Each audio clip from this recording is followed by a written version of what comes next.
Hello बच्चों, let's see this question. If a vertex of triangle B 1, 1 and the middle points of the sides through it be -2, 3 and 5, 2, find the other vertices.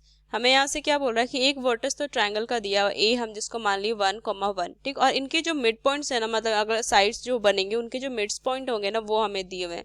तो other जो दो vertex है triangle के उसे हमें find करना है।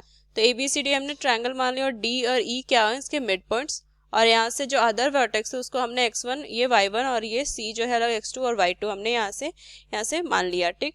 तो यहाँ से अगर हम इस क्वेश्चन का की कंसेप्ट अगर हम देखें तो की कंसेप्ट क्या होगा इस क्वेश्चन में, हमारा ये मिड पॉइंट है तो यहाँ से हम लिख सकते हैं यहाँ पे मिड पॉइंट फॉर्मूला, ठीक, मिड पॉइंट फॉर्मूला, क्योंकि हमें क्या दिया हुआ है, ये हमें मिड पॉइंट दिया हुआ है तो यहाँ से मिड पॉइंट फॉर्मूला से x1 y1 निकाल सकते हैं। सेम यहाँ पे x2 y2, तो यहाँ से मिड पॉइंट फॉर्मूला हमारा यूज में आएगा और ये क्या होता है x इज इक्वल टू यहाँ से लिखेंगे x1 प्लस में x2 अपॉन में 2 और यहाँ से y is equal to y1 plus में y2 अपॉन में 2।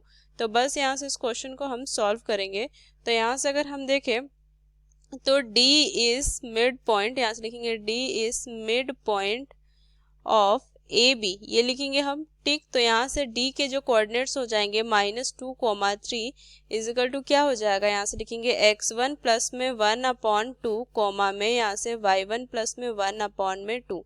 तो यहाँ से -2 is equal to x1 plus में 1/2 हो जाएगा, तो -4 - 1 इज इक्वल टू x1। तो यहाँ से हम ये हमारा क्या हो जाएगा, x1 की वैल्यू -5 आ जाएगा। उसी तरीके से अगर हम देखें तो 3 × 2 is equal to y1 plus में 1, तो y1 इज इक्वल टू 6 - 1, तो y1 इज इक्वल टू 5 और यहाँ से x1 की वैल्यू आ जाएगी -5, ठीक। तो यहाँ से अगर हम देखें तो इसके जो कोऑर्डिनेट्स हो जाएंगे -5, 5। उस तरीके से हम सी के कोऑर्डिनेट, यहाँ से हम क्या करें सी के कोऑर्डिनेट्स निकाल देंगे।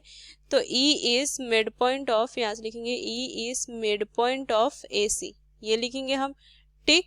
तो यहाँ से हम क्या लिखेंगे कि ई जो हमारा था वो हमारा कोऑर्डिनेट्स कितने थे 5, 2।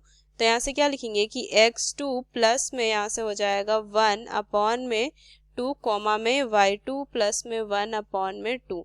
तो यहाँ से 5 × 2 इज इक्वल टू क्या हो जाएगा x2 प्लस में 1, तो क्या हो जाएगा x2 इज इक्वल टू 10 - 1, तो x2 इज इक्वल टू 9 ये हो जाएगा। उसी तरीके से देखें तो 2 × 2 is equal to y2 plus में 1, तो यहाँ से y2 इज इक्वल टू 4 - 1, तो y2 इज इक्वल टू 3। तो यहाँ से हमारा जो सी के कोऑर्डिनेट्स थे वो कितना हो जाएंगे 9, 3। तो यहाँ से अगर हम देखें तो यहाँ से हमारे बी के कोऑर्डिनेट्स कितने आए, यहाँ से अगर हम देखें तो बी के कोऑर्डिनेट्स -5, 5 आए और सी के कोऑर्डिनेट्स आए 9, 3।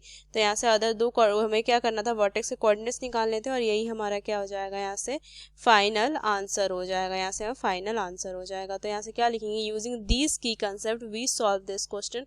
Hope you understood it well. Best of luck. Thank you.